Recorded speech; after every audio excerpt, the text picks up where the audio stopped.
Alright, so today we are starting with the polity part of November magazine of the Vision IS. तो start करते हैं. पहला topic देखो इसमें economically weaker section. तो अभी सुप्रीम कोर्ट का जैसे कि आप जानते हो एक वर्डिक्ट आया था इसके ऊपर और उसमें बहुत सारे इंपॉर्टेंट डिटेल्स इस पूरे इश्यू के अराउंड कवर किए गए थे. ठीक है, न्यूज़पेपर में भी आपने पढ़ा ही होगा इसके बारे में. तो एक बार उस चीज को होलिस्टिकली देख लेते हैं क्या क्या डायमेंशन इस इकोनॉमिकली वीकर सेक्शन जो कोटा था इससे एसोसिएटेड है. देखो, पहले तो ये पता होना चाहिए कि कॉन्स्टिट्यूशनल अमेंडमेंट किया गया था इस कोटा को इंट्रोड्यूस करने के लिए. तो वो था 103 कॉन्स्टिट्यूशनल अमेंडमेंट. ठीक है, जिससे हमने 10% कोटा दिया था for EWS in education and public employment. ठीक है, तो ये तो इंट्रो इसके बारे में. अब इस 103rd जो कॉन्स्टिट्यूशनल अमेंडमेंट है इसके थ्रू चेंजेस क्या हुए हमारे कॉन्स्टिट्यूशन में. तो देखो, हमारे कॉन्स्टिट्यूशन में दो आर्टिकल है, 15 और 16. तो कोई बताएगा 15 और 16 किस चीज के बारे में या क्या बात करते हैं आर्टिकल 15 और 16? Anyone? It's about right to equality. Or in Article 15, it is mentioned that there will not be any discrimination on the basis of caste, class, religion. Sorry, class nahi, caste, religion as such. And Article 16 is about the providing employment on the basis of there will be some relaxation to the some vulnerable or disadvantaged sections. Correct. तो 16 में बस ये था public employment की बात होती है. ठीक है, नॉट जन प्राइवेट में अगर कोई है तो उसमें नहीं लगेगा, पब्लिक एम्प्लॉयमेंट की हम लोग बात कर रहे हैं. ठीक है, तो ये थोड़ा सा बेसिक डिटेल पता होना चाहिए था. अब दोनों के अंदर चेंजेस क्या हुए, तो अभी तक दोनों आर्टिकल्स के अंदर अगर कोई क्लासिफिकेशन या और कोई प्रिविलेज दिया जा सकता था या एक डिस्टिंक्शन किया जा सकता था तो केवल SC ST और बैकवर्ड क्लासेस के लिए अवेलेबल था. ठीक है, बट इकोनॉमिकली कोई क्लासिफिकेशन करना अभी तक उसके लिए कोई प्रोविजन नहीं था. तो उसको एक इकोनॉमिक क्लासिफिकेशन करने के लिए इनके अंदर अमेंडमेंट किए गए. ठीक है, तो आर्टिकल 15 का सब जो क्लॉज है वो 6 है एंड सिमिलरली आर्टिकल 16 के अंदर भी क्लॉज 6 इन ये चेंज किए गए. ठीक है, अभी हमारे पास सब क्लॉज 4 5 जो है आर्टिकल 15 के अंदर that talks about socially and educationally backward. ठीक है, तो याद रखना SEBC जब हम बात करते हैं तो we talking about socially and educationally backward classes. कई बार वो इसको इकोनॉमिकली कर देते हैं, तो याद रखना ये इकोनॉमिक के ऊपर नहीं था अभी तक, केवल सोशल एजुकेशन बैकवर्ड क्लासेस और SC STs के लिए ये चीज अवेलेबल था. ठीक है, सिमिलरली यही सेम चीज आप आर्टिकल 16 के अंदर जो क्लॉज 4 है वहां पे भी बैकवर्ड क्लासेस के बारे में बात करता है जो कि एडिक्वेटली रिप्रेजेंटेड नहीं है. तो दोनों के अंदर ये क्लॉज 6 जुड़ा और उसके थ्रू हम इकोनॉमिकली वीकर सेक्शन जो है उसको भी जोड़ दिया हम लोगों ने. ठीक है, नाउ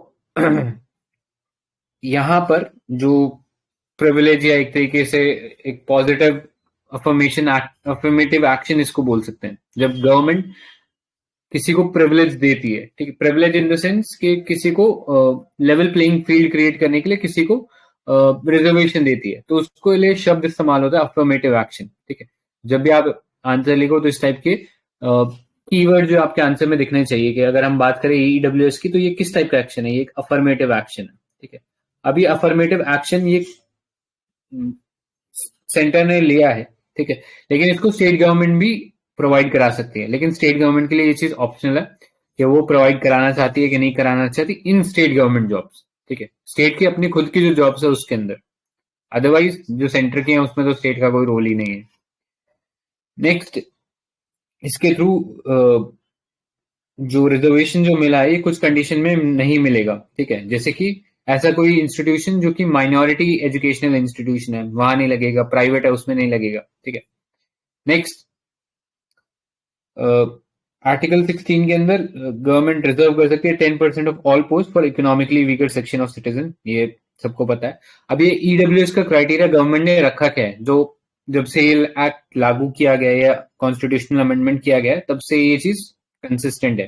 ठीक है, तो इसको हम अभी के लिए याद रख सकते हैं कि ऐसा एक पर्सन जो कि SC ST नहीं है, OBC नहीं है और जिसकी फैमिली इनकम. ठीक है, तो यहाँ पे कीवर्ड थोड़ा सा ध्यान में रखना, कई बार वो पूछ लेगा कि इंडिविजुअल इनकम 8 लाख से कम है, तो नहीं, ऐसा नहीं है। फैमिली इनकम 8 लाख से कम होना चाहिए, तब उसको किया जाएगा आइडेंटिफाई एज ईडब्ल्यूएस। नेक्स्ट, अगर उनके पास 5 एकड़ से ज्यादा की एग्रीकल्चर लैंड नहीं है, ठीक है, प्लस कोई residential square feet 1000 square feet का कोई मकान नहीं है, ठीक है, एक फ्लैट है जो कि 1000 स्क्वायर फीट से ज्यादा का नहीं है, फिर एक residential plot of 100 square yard, ठीक है, किसी भी नोटिफाइड म्यूनिसिपैलिटीज में। तो अगर ऐसा नहीं है तो फिर वो ईडब्ल्यूएस कैटेगरीज में उनको रखा जा सकता है।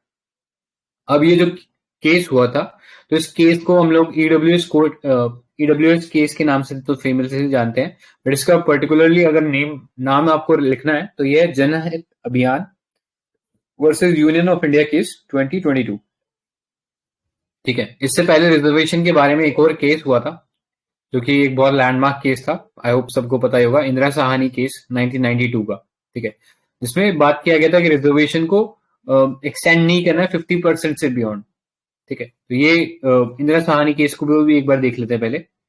तो पहला ये चीज बोला था कि backward class of citizen can be identified on the basis of caste system, ठीक है, और उसके अंदर इकोनॉमिक क्राइटेरिया एक्सक्लूसिव नहीं हो सकता, ठीक है। तो यहाँ पे सुप्रीम कोर्ट ने कैटेगोरिकली बोला था कि इकोनॉमिक क्राइटेरिया एक्सक्लूसिव नहीं रखना है, आप कास्ट और सोशल बेसिस के ऊपर इस चीज को ध्यान में रखो। फिर बैकवर्ड क्लासेस के लिए क्रीमी लेयर होना चाहिए, ये भी सुप्रीम कोर्ट ने इंदिरा साहनी केस में बोला था, ठीक है। तो अभी ये जो केस हम लोगों ने देखने जा रहे हैं उसमें ये केस काफी इंपॉर्टेंट है, इंदिरा साहनी, इसका कंटेक्स्ट पता होना चाहिए आपको, क्योंकि बहुत सारी चीजें सुप्रीम कोर्ट ने नई इसके अंदर या इंदिरा साहनी केस में जो बोला था उससे थोड़ा सा डिफरेंट किया है या रिवाइज किया है अपने जजमेंट को। सो सुप्रीम कोर्ट ने ये चीज बोला कि reservation on economic criteria did not violate the basic structure, ठीक है, कि हम जो रिजर्वेशन दिया है ईडब्ल्यूएस का, ये बेसिक स्ट्रक्चर को वायलेट नहीं कर रहा है। और जो सुप्रीम कोर्ट का पहले का डिसीजन जो हमने इंदिरा साहनी केस में देखा था कि इकोनॉमिक क्राइटेरिया एक सोल क्राइटेरिया नहीं होता बैकवर्डनेस का, कहीं ना कहीं उसको रिवाइज किया है सुप्रीम कोर्ट ने, और सुप्रीम कोर्ट ने ये माना कि ये एक ईडब्ल्यूएस कैटेगरी अपने आप में सेपरेट है और अलग कैटेगरी है, ठीक है। और इसमें से एक सवाल ये भी उठा था इस केस के अंदर कि ये जो क्लासिफिकेशन किया गया उसमें एससी एसटीज को इंक्लूड नहीं किया गया, तो ऐसा बोला जा रहा था कि ये कहीं ना कहीं एक्सक्लूड कर रहा है एससी एसटीज और other socially and educationally backward classes को। तो सुप्रीम कोर्ट ने ये भी बोला कि इसमें से इनका एक्सक्लूजन करना एक रीजनेबल क्लासिफिकेशन है, ठीक है, ताकि डबल बेनिफिट उनको ना मिले, ठीक है। तो ये भी सुप्रीम कोर्ट ने इस चीज के अंदर अपहेल्ड किया। नेक्स्ट इंपॉर्टेंट इसमें डेवलपमेंट, ये सिग्निफिकेंस के टर्म में बात करें तो रीशेप करता है पूरा का पूरा जो अफर्मेटिव एक्शन का जो पॉलिटिक्स हमारा चल रहा था, ठीक है। तो इससे पहले अगर मेजर डेवलपमेंट अगर हम कह सकते हैं अफर्मेटिव एक्शन के टर्म्स में, तो after independence this is probably Mandal जो कमेटी का जो या मंडल कमीशन का जो रिपोर्ट था जिसके अंदर ओबीसी के बारे में बात किया गया था, ठीक है, उसके बाद सबसे बड़ा डेवलपमेंट कह सकते हैं। और इससे जो सुप्रीम कोर्ट लगातार कई बार केसेस में इसने बोला है कि आप बैकवर्डनेस का क्राइटेरिया केवल कास्ट सिस्टम पे मत रखो, ठीक है, उसको और कॉम्प्रिहेंसिव बनाइए, ठीक है, सिर्फ एक कास्ट को सोल क्राइटेरिया मत रखे। तो उस डायरेक्शन में एक राइट स्टेप है। In fact Ram Singh and others versus union of India case 2015 का ये केस था, इसमें सुप्रीम कोर्ट ने कैटेगोरिकली बोला था कि नॉन कास्ट बेस्ड आइडेंटिफिकेशन भी हो सकते हैं बैकवर्ड क्लासेस के लिए, ठीक है, तो उस डायरेक्शन में एक सही स्टेप कह सकता है। नेक्स्ट, एलिवेट करेगा जो पुअर है अमंग द जनरल कैटेगरीज ताकि उनको भी एक लेवल प्लेइंग फील्ड मिले, ठीक है। प्लस एक इंपॉर्टेंट इसमें ये वाली लाइन आप देख सकते हो, by reading caste along class it reconfigures India's affirmative policy action by offering an expensive, ठीक है, तो इसको आप कंक्लूजन की तरह इस्तेमाल कर सकते हो, ठीक है, कि अगर आप इसको पॉजिटिव सेंस में लिख रहे हो तो। अदरवाइज इश्यूज के अंदर अगेंस्ट भी व्यू ले सकते हो। तो कंसर्न्स क्या है अब उस पर बात कर लेते हैं, क्या इश्यूज उठते हैं इस ईडब्ल्यूएस कोटा से। तो पहला और सबसे इंपॉर्टेंट आर्ग्यूमेंट इसके अगेंस्ट यही है कि रिजर्वेशन अब तक हम सोशल अपलिफ्टमेंट के लिए दे रहे थे, ना कि इकोनॉमिकल अपलिफ्टमेंट के लिए। इकोनॉमिकल अपलिफ्टमेंट करना है तो और भी कई तरीके हैं कि उनको स्कॉलरशिप दे दी जाए, ठीक है, तो वो एक इशू क्रिएट होता है। फर्दर इकोनॉमिक कोटा जो है वो जस्टिफाइड है फॉर एक्सेसिंग पब्लिक गुड्स, ठीक है, लेकिन क्या इसको रिप्रेजेंटेशन कम्युनिटी के रिप्रेजेंटेशन के लिए भी एक्सपेंड करना सही रहेगा कि नहीं रहेगा, तो वो भी आप चीज बोल सकते हो। नेक्स्ट, जरूरी नहीं है कि पावर्टी जो है एक जनरेशन टू दूसरी जनरेशन कैरी फॉरवर्ड हो, ठीक है, जैसा कि हम लोग कास्ट सिस्टम में देखते हैं कि वो चीज हमेशा कैरी फॉरवर्ड होगी, और जो उसके साथ सोशल स्टिग्मा है वो भी कैरी फॉरवर्ड होता है। This is not true with poverty. And plus poverty एक बहुत ही डायनेमिक स्टेट है। हो सकता है कि आज आपकी इनकम अच्छी है, कल आपकी इनकम अच्छी ना हो, एक सर्टेन पॉइंट ऑफ टाइम पे आपकी इनकम अच्छी ना हो, ठीक है, क्योंकि आपको अल्टीमेटली अपना आईटी रिटर्न दिखाना पड़ेगा ये 8 लाख के क्राइटेरिया के ऊपर दिखाने के लिए। तो हो सकता है कि आप बहुत डायनेमिकली अंदर बाहर हो रहे हो उसके अंदर, ठीक है, तो इसलिए कह सकते हैं कि एक शायद अच्छा क्राइटेरिया नहीं है to provide some sort of reservation या affirmative action in general. Next, violates principle of equality. Again जो सवाल जिसके ऊपर ये केस उठाया गया था उनमें से एक यही था कि SC ST और OBC को आप इसमें से बाहर रख के एक क्लियर वायोलेशन कर रहे हो इक्वालिटी प्रिंसिपल का, ठीक है, क्योंकि आप सबको एक ओपन कंपटीशन नहीं दे रहे हो। नेक्स्ट इशू इनकम क्राइटेरिया के साथ भी उठता है, बिकॉज इंडिया के अंदर जो जनरली हम लोग कहते हैं टैक्सेबल इनकम होती है वो 2.5 लाख से ऊपर मानी जाती है। अगर 2.5 लाख से ऊपर है तब आप आईटी रिटर्न फाइल करोगे, ठीक है, तो ऐसे लोग जिनकी शायद टैक्सेबल इनकम इतनी नहीं है वो कैसे दिखाएंगे कि उनके पास 8 लाख से कम की इनकम है, ठीक है, तो वो एक इशू क्रिएट करता है। नेक्स्ट, अगर हम बात करें इंडिया की जो एवरेज इनकम है उससे ये 8 लाख का जो क्राइटेरिया काफी ऊपर है, यानी बहुत सारे लोग इसके अंदर इंक्लूडेड हो जाएंगे, ठीक है। प्लस एक इंपॉर्टेंट चीज इसमें ये बोल सकते हो कि डेटा की भी बहुत ज्यादा कमी है, जिसकी वजह से कई बार इनकम सही से डिक्लेयर नहीं करते लोग और फिर वो इस EWS का गलत फायदा उठा सकते हैं। लास्टली पॉपुलिज्म है, क्योंकि अगेन पॉलिटिक्स इस पे लार्ज स्केल पे हो सकती है। प्लस जो इंदिरा सोनी केस में जो 50% का जो मार्क था वो भी अब ऊपर निकल गया, ठीक है, तो वो बहुत सारे इश्यूज इससे क्रिएट हो सकता है। सो अब आगे रोड क्या है इसके लिए, तो पहला गाइडलाइन प्रॉपर होनी चाहिए, जो डेटा हम लोग लेके आ रहे हैं टू आइडेंटिफाई द बेनिफिशियरीज वो प्रॉपर होना चाहिए। कॉन्टिन्यूस इवैल्यूएशन होना चाहिए ताकि बैकवर्डनेस के जो इंडिकेटर्स है उसको हम प्रॉपर्ली कैप्चर कर सकें। एंड अपार्ट फ्रॉम दैट छोटे मोटे कुछ और चीजें हैं, जैसे कि प्राइवेट सेक्टर को हम इंकरेज कर सकते हैं कि वो और एम्प्लॉयमेंट क्रिएट करें, ताकि EWS इन जनरल जो हम दे रहे हैं वो देने की जरूरत पड़े ही ना, ठीक है, तो इस टाइप से आप कुछ पॉइंट्स लिख सकते हो इसके अंदर। So this was about the economically weaker section वाला जो आर्टिकल था। इसमें अभी तक जो पढ़ा उसमें किसी को कुछ ऐड करना?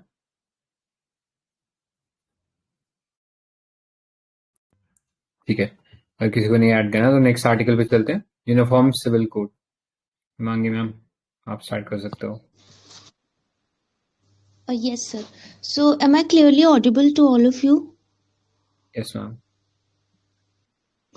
Okay, sir. So, I am proceeding with Uniform Civil Code. काफ़ी important topic है ये एग्जाम पॉइंट ऑफ व्यू से, क्योंकि इस टॉपिक से कई बार क्वेश्चंस पुटअप हुए हैं और इस बार खासकर पुटअप हो भी सकता है क्योंकि एकदम नया है। Uniform civil code in India bill 2020 recently news में इसलिए रहा क्योंकि इस बिल को इंट्रोड्यूस किया गया राज्यसभा में। तो before moving on more on news, let's see the historical background of this UCC, pre independence और पोस्ट इंडिपेंडेंस। और ये जैसे इसमें मेंशन्ड है, कोशिश करें कि आप अपने आंसर में ऐसे ही प्रेजेंट करने की कोशिश करें। काफी अच्छे से यहाँ पर एक्सप्लेन किया गया है। प्री इंडिपेंडेंस यूसीसी का क्या हाल थे। 1840 में लेक्स लोकाई रिपोर्ट आई थी ब्रिटिश गवर्नमेंट की, जिसमें कि यूनिफॉर्म लॉज क्राइम्स, एविडेंस और कॉन्ट्रैक्ट्स के लिए स्टैब्लिश किए थे। लेकिन जो हमारे पर्सनल लॉज थे हिंदू और मुस्लिम के, उनको इंटेंशनली छोड़ दिया था कि भाई आप अपने हिसाब से देखो, उसको टच नहीं किया था। लेक्स लोकाई रिपोर्ट 1840 में। और 1941 में BN राव कमेटी का गठन किया था गवर्नमेंट ने, ताकि हिंदू लॉ को कोडिफाई कर सके, so that they can give equal rights to women. This was the scenario before independence. Now let's see post independence. तो कॉन्स्टिट्यूएंट असेंबली में सब कमिटी आई फंडामेंटल राइट्स पर, जिसको कि हेड किया था सरदार वल्लभ भाई पटेल ने। उन्होंने डिसाइड किया कि हमें यूसीसी सिक्योर करनी है, लेकिन with in scope of fundamental right. ऐसा नहीं कि हम यूसीसी कर तो दें इम्प्लीमेंट, पर हमारी फंडामेंटल राइट्स जो है, स्पेशली आर्टिकल 25 और 26, तो वो नहीं आपकी स्टेक पर आनी चाहिए। स्पेशल मैरिज एक्ट आया फिर 1954 में। So it is providing civil marriage to any citizen irrespective of religion. 1955-56 में आपके 4 हिंदू कोड बिल्स आए, और उसके बाद सुप्रीम कोर्ट के भी बहुत सारे जजमेंट्स यूसीसी पर आए हुए हैं। तो ये पोस्ट इंडिपेंडेंस के हालात थे। अब न्यूज पर देखते हैं और क्या है इस बारे में। तो ये जो बिल आया है, this is going to seek that it will create a panel, ताकि वो एक यूसीसी का एक ब्लूप्रिंट सा बनाए और उसको अक्रॉस द कंट्री इम्प्लीमेंट करें। यूसीसी का मतलब क्या है? Uniform civil code, same set of civil laws, civil not criminal, civil laws होंगे सभी सिटीजन्स पर इंडिया के in matters of their personal things like marriage, divorce, custody, adoption and inheritance. ये कुछ पर्सनल मैटर्स होते हैं, इन्हीं को हमें यूनिफॉर्म करना है। इन पे वेरियस लॉज हैं, हमने देखे भी हैं पर्टिकुलर कम्युनिटीज के, तो उसको यूनिफॉर्म करना है। The provisions for Uniform Civil Code come under Article 44 DPSP. काफी कॉमन सी इंफॉर्मेशन। नेक्स्ट, स्टेट, इसमें ये बोलता क्या, आर्टिकल 44 उसके बारे में दिया गया है। ये जानना जरूरी है कि जो पर्सनल लॉज है ये कॉन्करेंट लिस्ट में आते हैं, काफी इंपॉर्टेंट है, please keep that in mind. Now we have to see कि अभी क्या हालात हैं पर्सनल लॉज के इंडिया में।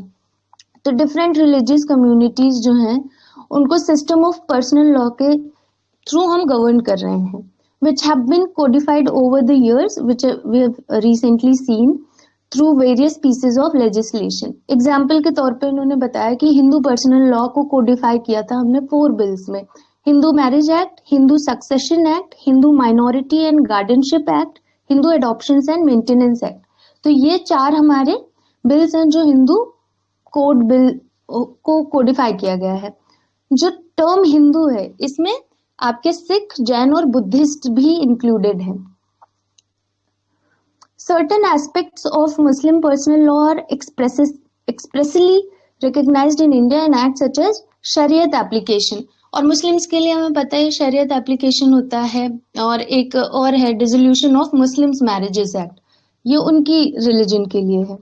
क्रिश्चियन मैरिजेस का भी अलग है, उनके डिवोर्स जो है वो गवर्न होते हैं इंडियन क्रिश्चियन मैरिज एक्ट के तहत, और इंडियन डिवोर्स एक्ट, वाइल जो ज़ोरोस्ट्रियंस होते हैं मतलब Parsis, they are subject to the Parsi marriage and divorce act. तो हमने देखा कि सभी रिलीजन्स के अपने अपने डिफरेंट लॉज हैं सिविल मैटर्स पर।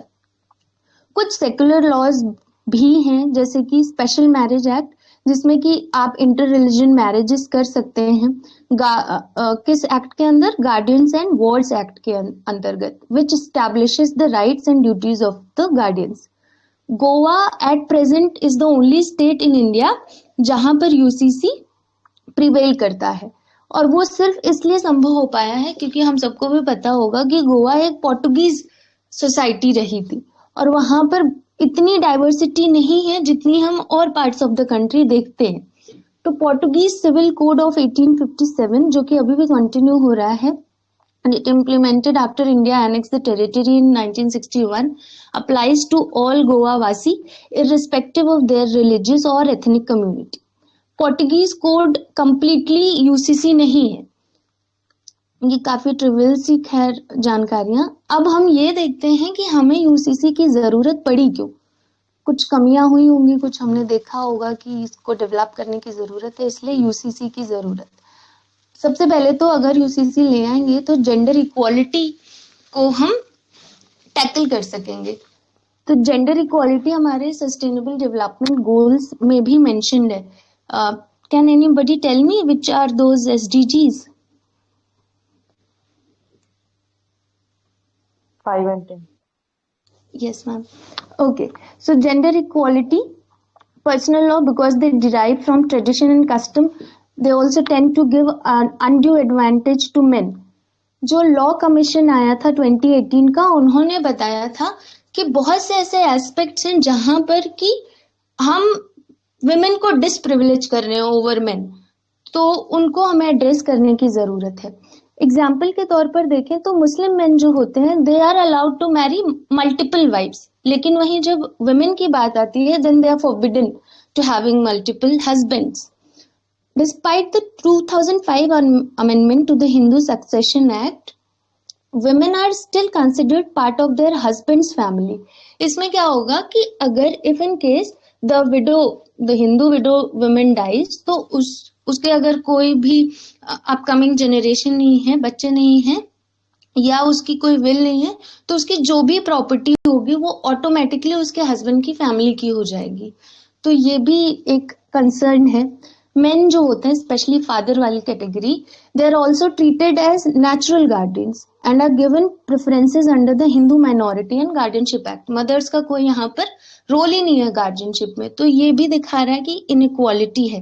तो ये कुछ जरूरतें और क्या है to address inconsistency in personal laws. हमारे पर्सनल लॉस में बहुत सारी इनकंसिस्टेंसीज है, जैसे कि मैरिजेस में, सक्सेशन में, और people belonging to different communities. Reforms to personal laws have also been inconsistent. और इन personal laws में जो reforms भी आए हैं, जैसे कि एग्जाम्पल पर हम ट्रिपल तलाक वाला ही ले लेते हैं, तो सिर्फ उसमें मुस्लिम वुमेन्स को एड्रेस किया गया है, लेकिन हमारी कंट्री में तो और भी रिलीजन्स और भी कम्युनिटीज हैं. हमने उधर नहीं देखा कि वहाँ क्या तरीके अपनाए जाते हैं तलाक के, मैरिजेस में जो भी कॉन्सेप्ट है. तो जो भी रिफॉर्म्स हो रहे हैं वो भी इनकंसिस्टेंट है. इसमें एग्जाम्पल जो दिया हुआ है ये देखें, multiple amendments have been brought to Hindu personal laws, लेकिन मुस्लिम लॉ के लिए बहुत ही कम चेंजेस आए हैं.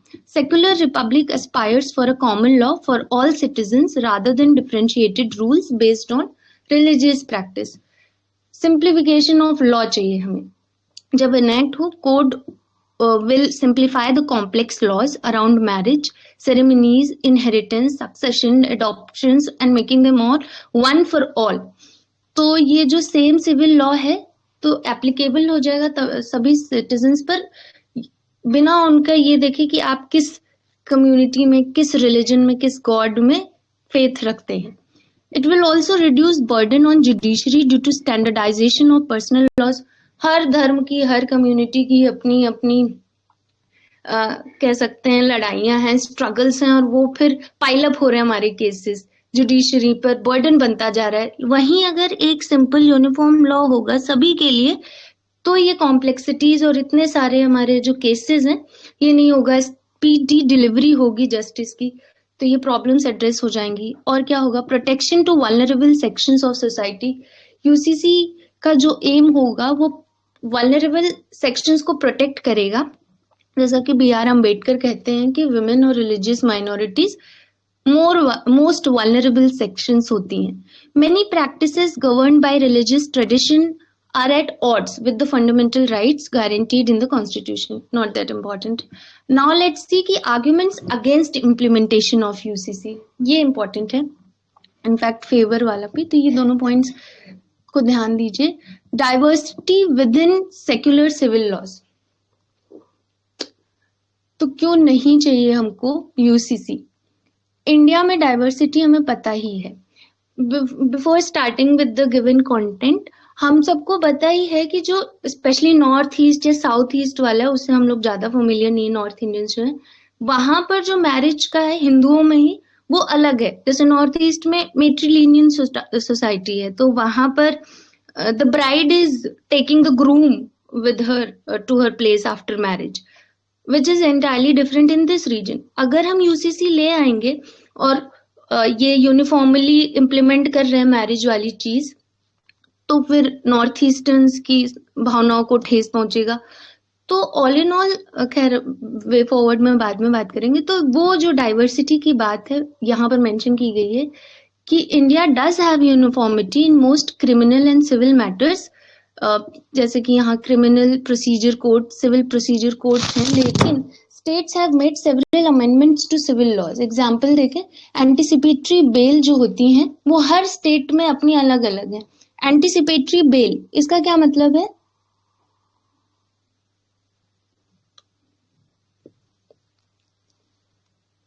Before the arrest happens, you can contact magistrate for to get the bail in anticipation of the arrest.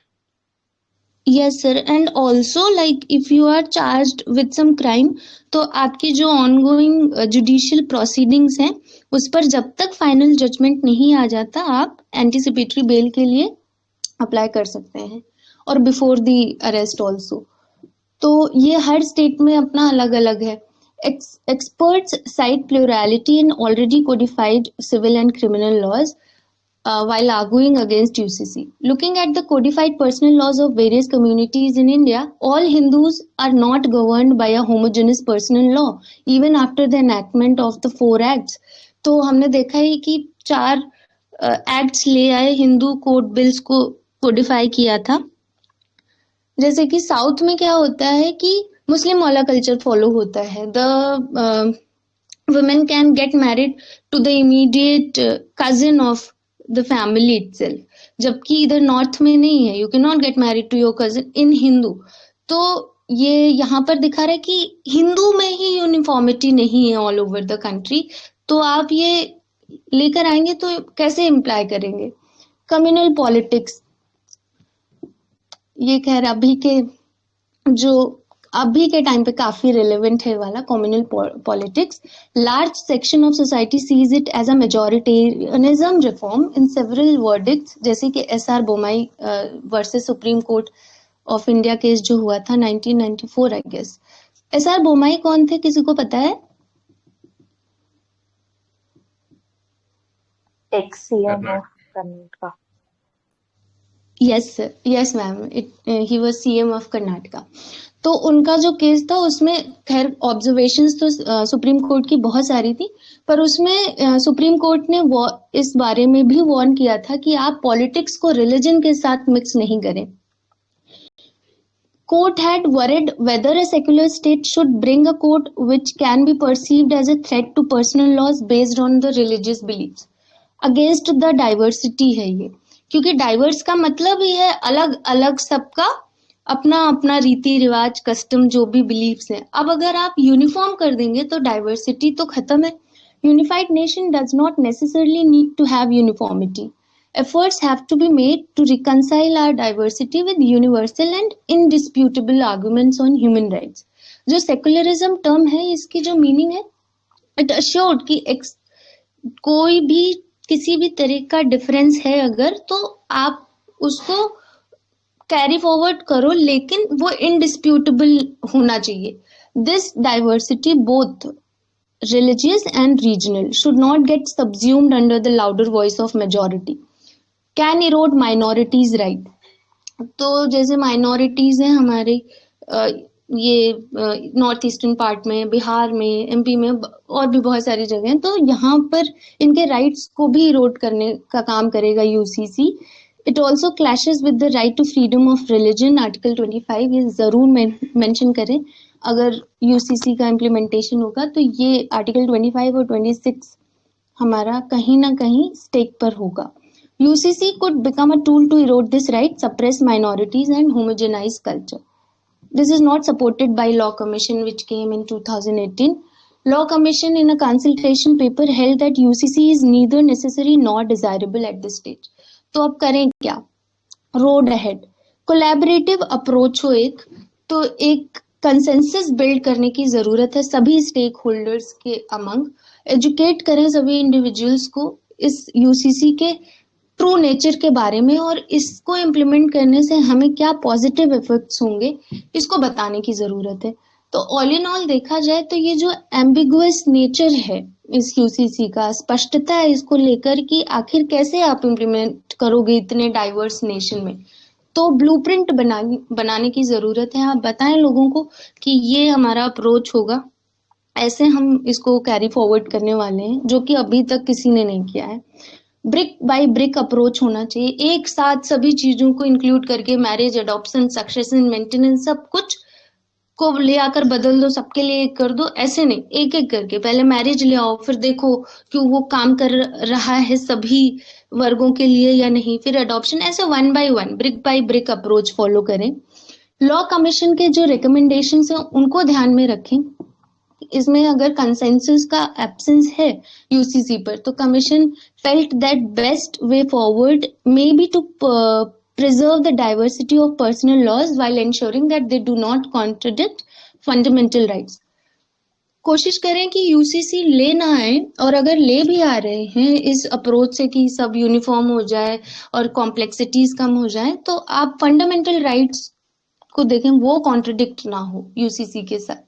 In order to achieve this, it is desirable that all personal laws relating to matters of family must first be codified to the greatest extent possible. Limit करेगा ambiguity in interpretation and application of these personal laws. Commission ने और क्या suggestion दी है? Range of amendments to existing family law to address various inequalities. Legislation should first consider guaranteeing equality with in communities, men women, ना कि equality between communities of classes, castes, but gender. This way meaningful differences within personal laws can be preserved and inequality can be weeded out without absolute uniformity. So this was all about UCC.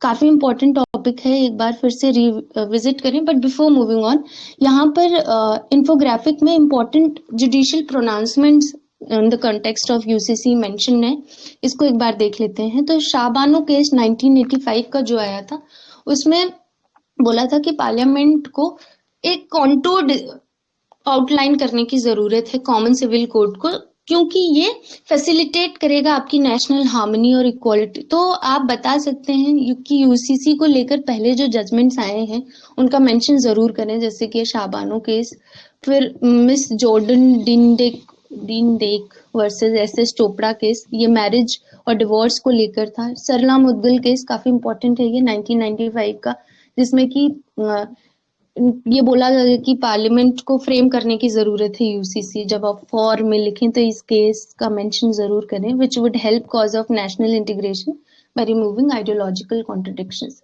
So this was all about this topic. आप में से किसी को कुछ इसमें addition या suggestion करना है, then you are most welcome. Thank you.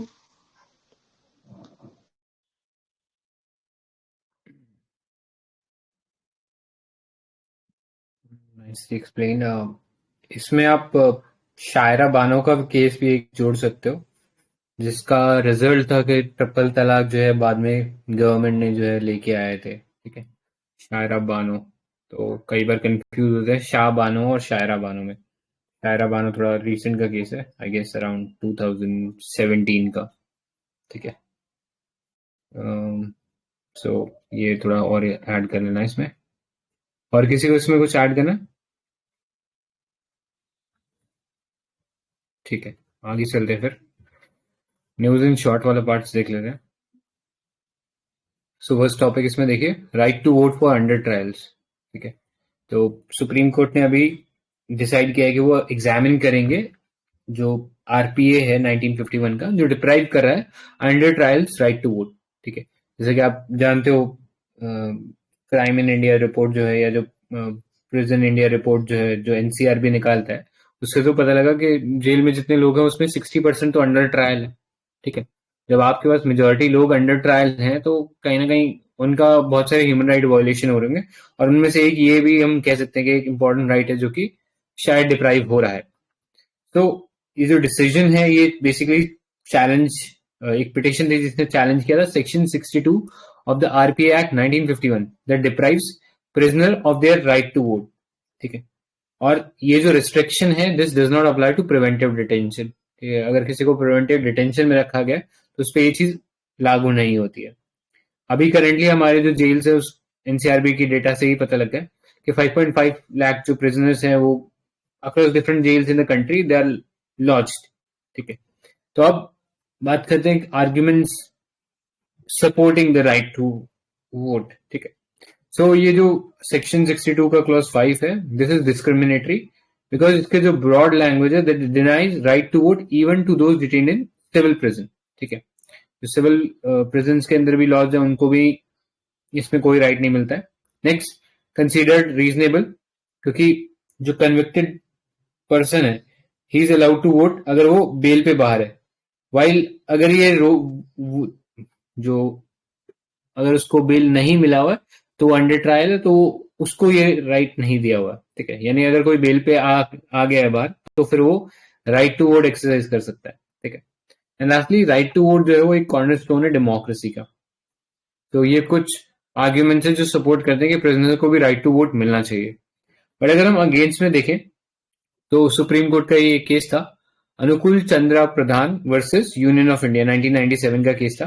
वहां से सुप्रीम कोर्ट ने इसकी कॉन्स्टिट्यूशनल वैलिडिटी को हेल्ड किया था, ठीक है, कि right to vote is not conferred as per the article 14 of the constitution, ठीक है।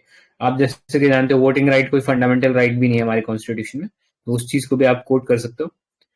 And again right to vote जो है वो सब्जेक्ट टू लिमिटेशन जो कि लेजिस्लेचर इम्पोज करता है, और वहां पे लेजिस्लेचर ने ये चीज इम्पोज कर रखी है under the section 62 of RPA, ठीक है। नेक्स्ट, ये एक और इम्पोर्टेंट ऑब्जेक्टिव इसका कह सकते हैं कि अवॉइड करता है criminalisation of politics and maintain election integrity, ताकि क्रिमिनल जो है वो, क्रिमिनलाइजेशन ऑफ पॉलिटिक्स का मतलब बहुत ब्रॉड फ्रेमवर्क हम या एक बहुत ब्रॉड टर्म है, because it's not just because कि कोई क्रिमिनल जाके वो इलेक्शन जीत गया, इट इज ऑल्सो कि क्रिमिनल्स उसमें पार्टिसिपेट कर रहे हैं और इलेक्शन को इन्फ्लुएंस कर रहे हैं, ठीक है। तो एक बहुत ब्रॉड टर्म है, और उस चीज में ये भी ये वाला जो पिटिशन जो है वो भी उसके अगेंस्ट चला जाता है, ठीक है, कि अगर हम क्रिमिनल्स को अलाउ कर देते हैं या जो प्रिजनर्स है उनको अलाउ कर देते हैं तो कहीं ना कहीं क्रिमिनलाइजेशन ऑफ पॉलिटिक्स को लीड कर सकता है। नेक्स्ट, रिसोर्स क्रंच, और आई थिंक सबसे बड़ा एक ऑपरेशनल इश्यू इसमें यही है कि अभी जैसे आपने देखा 5.5 लाख प्रिजनर्स हमारे पास है, ठीक है।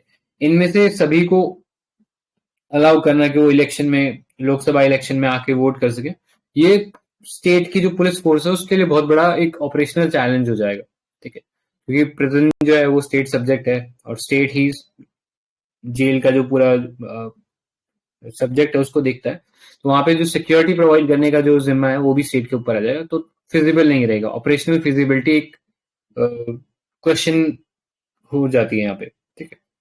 तो इस तरीके से दोनों पॉइंट ऑफ व्यू है, बट सुप्रीम कोर्ट अभी डिसाइड करेगा इस चीज के ऊपर, ठीक है। तो आगे जब आएगा तब इसको और अपडेट कर लेना, अभी के लिए ये आर्गुमेंट्स हमें इसमें पता होने चाहिए, ठीक है। नेक्स्ट चलते हैं, इनिशिएटिव लॉन्च अंडर ई कोर्ट प्रोजेक्ट, ठीक है।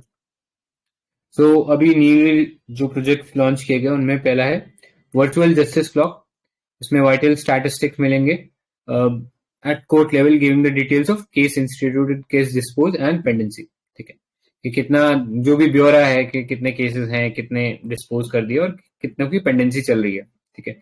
ऑलरेडी हमारे पास ऐसे पोर्टल भी है, ठीक है, लेकिन ये स्पेसिफिक कोर्ट लेवल पे, ठीक है।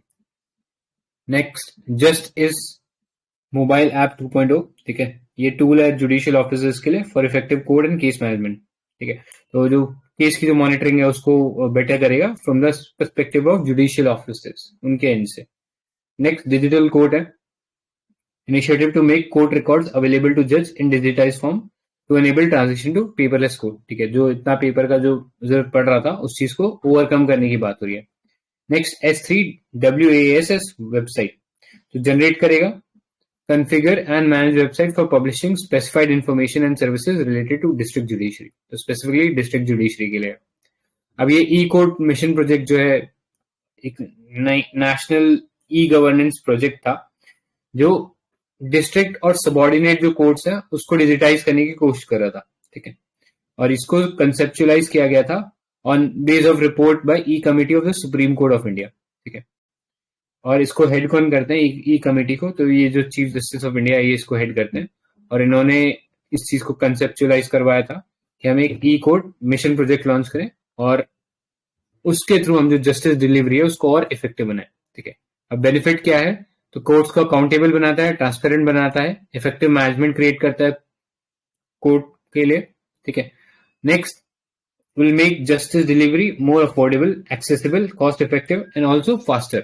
ठीक है, अब डॉक्यूमेंट्स के लिए वेट नहीं करना, डॉक्यूमेंट्स अवेलेबल है जुडिशियल ऑफिसर्स के पास एट देयर फिंगर टिप्स. ठीक है, तो ये जनरल सी चीज लिख सकते हैं इसके अंदर कि सुप्रीम कोर्ट ये या इन जनरल जुडिशरी के अंदर हम ये चेंज ला रहे हैं. ठीक है, एक छोटा सा सवाल पूछ लेता हूँ यहाँ से. तो एक इनिशिएटिव है सुप्रीम कोर्ट ऑफ इंडिया ने लॉन्च किया था, जिसके अंदर सुप्रीम कोर्ट ने बोला था कि हम लोग एआई की मदद से जो जजमेंट है उनको वर्नाकुलर लैंग्वेज, ठीक है, या जो नेटिव लैंग्वेज है डिफरेंट उनके अंदर ट्रांसलेट करवा देंगे. तो कोई उस प्लेटफॉर्म का नाम बताएगा, क्या नाम था उस प्लेटफॉर्म का? Anyone? AI based language translation. तो याद रखना, ये कीवर्ड थोड़ा सा लिख लेना. This is SUPACE. इस टाइप के कीवर्ड्स आप आंसर में लिखोगे तभी आंसर में थोड़ी सी वैल्यू आएगी. ठीक है, विल स्टैंड अपार्ट. सो ये वाला देख लेना. एआई का इस्तेमाल हो रहा है इसके अंदर. तो साइंस एंड टेक और पॉलिटी उसका मिक्सचर है यहाँ पे. और नेक्स्ट पे चलते हैं. इसके अलावा कुछ और इनिशिएटिव भी लिए गए हैं, जैसे नेशनल जुडिशियल डेटा ग्रिड. ठीक है, ये अगर कभी भी आपको रियल टाइम देखना है कि कितने केसेस पेंडिंग है अक्रॉस सुप्रीम कोर्ट या अक्रॉस डिफरेंट हाई कोर्ट्स, तो आप ये वाला पोर्टल पे जाके चेक कर सकते हो. ठीक है, करेंटली 4.5 करोड़ के आसपास जो केसेस है पेंडिंग है different level of judiciary. Next चलते हैं पुलिस कमिश्नरेट सिस्टम. तो अभी आगरा, गाजियाबाद, प्रयागराज इनको पुलिस कमिश्नरेट सिस्टम मिल रहा है. तो बहुत बेसिक सी चीज है, तो हमारे लिए जानना जरूरी हो जाता है ये क्या है. सो 2 टाइप के हम गवर्नेंस के अंदर मॉडल्स पढ़ते हैं. ठीक है, पहला पुलिस कमिश्नरेट सिस्टम है और दूसरा ड्यूअल कमांड सिस्टम है. ठीक है, तो जनरली हम लोग नॉर्मल जो शहरों में रह रहे हैं वो ज्यादातर ये ड्यूअल कमांड सिस्टम देखते हैं, जहाँ पे एक डिस्ट्रिक्ट मजिस्ट्रेट होता है. ठीक है, अगर आप आईएएस बनते हो तो, और एक सुपरिटेंडेंट ऑफ पुलिस होता है यानी आईपीएस. तो ये आपस में शेयर करते हैं पावर और रिस्पॉन्सिबिलिटी को इन डिस्ट्रिक्ट. ठीक है, तो डीएम के पास पावर क्या होती है ऐसी सिचुएशन में जब ड्यूअल कमांड होता है? तो डीएम के पास अरेस्ट वारंट इशू करने की पावर होती है, लाइसेंसेस को इशू कर सकते हैं. और एसपी के पास पावर होती है कि वो इन्वेस्टिगेट करे क्राइम एंड मेक अरेस्ट. ठीक है, और वो अरेस्ट कब करेगा? जब अरेस्ट के लिए वारंट इशू किया गया है बाय द डीएम. ठीक है, थोड़ा सा इसमें कह सकते हैं कि डीएम थोड़ा ज्यादा पावरफुल है यहाँ पे. तो यहाँ पे जो सिस्टम डिजाइन किया गया है ताकि कंसेंट्रेशन ऑफ पावर कम रहे. ठीक है, किसी एक ऑफिसर के हाथ में ज्यादा पावर ना हो. ठीक है, और पुलिस को अकाउंटेबल बना देता है ये वाला सिस्टम टू द डीएम. ठीक है, जो आईएएस है वो इसमें थोड़ा सा ज्यादा पावरफुल होता है. नेक्स्ट है पुलिस कमिश्नरेट सिस्टम. आजकल शहरों में हम लोग दिल्ली में, नोएडा में, ठीक है, अभी ये जो आगरा, गाजियाबाद पड़ा, यहाँ पे अब कमिश्नरेट सिस्टम आ रहा है. तो यहाँ पे कमिश्नर ऑफ पुलिस जो है वो हेड होते हैं of A unified police command structure. उनके कोरस्पॉन्डिंग ड्यूअल कमांड सिस्टम में हमने एसपी देखा था, यहाँ पे कमिश्नर ऑफ पुलिस होते हैं जो कि अकाउंटेबल होते हैं सीधे स्टेट गवर्नमेंट को. ठीक है, और ये जो सीपी जो है कमिश्नर ऑफ पुलिस, ये डिप्यूटी इंस्पेक्टर डीआईजी जो रैंक होती है उससे ऊपर, या तो डीआईजी रैंक या उससे ऊपर अगर कोई है तो उनको अपॉइंट किया जाता है. ठीक है, और उनके पास पावर होती है imposing section 144 of CrPC act. ठीक है, एंड उनके पास मैजिस्ट्रियल पावर होती है जिससे वो रेगुलेशन, कंट्रोल और लाइसेंसिंग कर सकते हैं. ठीक है, तो जनरली ये जो कमिश्नरेट सिस्टम होता है ये ऐसी सिटीज के लिए बनाया जाता है जहाँ पे पॉपुलेशन जो है वो 10 लाख से ज्यादा है. ठीक है, तो जनरली ऐसा होता है, ऐसा जरूरी नहीं है कि हर जो सिटी होगा 10 लाख का पॉपुलेशन साइज वाला उसमें ये होना मैंडेटरी नहीं है. ये एक जनरल सा एक आइडिया है कि इतना रहता है तो कमिश्नरेट बनाना थोड़ा फिजिबल रहता है. ठीक है, so this was about police commissionerate system. Next, Aadhaar rules updated. तो बहुत बेसिक सी चीज है कि अभी गवर्नमेंट ने जो जितने भी आधार कार्ड होल्डर्स हैं उनके लिए ऐसा बोला है कि हर 10 साल के कंप्लीट होने के बाद एनरोलमेंट डेट से आपको एक बार सपोर्टिंग डॉक्यूमेंट जो है अपडेट करने पड़ेंगे. ठीक है, तो इतना ही है जानने लायक, बाकी कुछ इंपॉर्टेंट नहीं है. फिर है एक रूल ऑफ लॉ इंडेक्स 2022. तो ये जो रिपोर्ट है ये निकाली थी वर्ल्ड जस्टिस प्रोजेक्ट ने. बाकी इसमें ज्यादा कुछ इंपॉर्टेंट आई डोंट थिंक हमारे हिसाब से कुछ है. ठीक है, so with that we are done with the polity part. अभी तक जो पढ़ा उसमें किसी को कुछ पूछना है या कुछ ऐड करना है तो कर सकते हो। ये ROL डिक्लाइन मतलब लगातार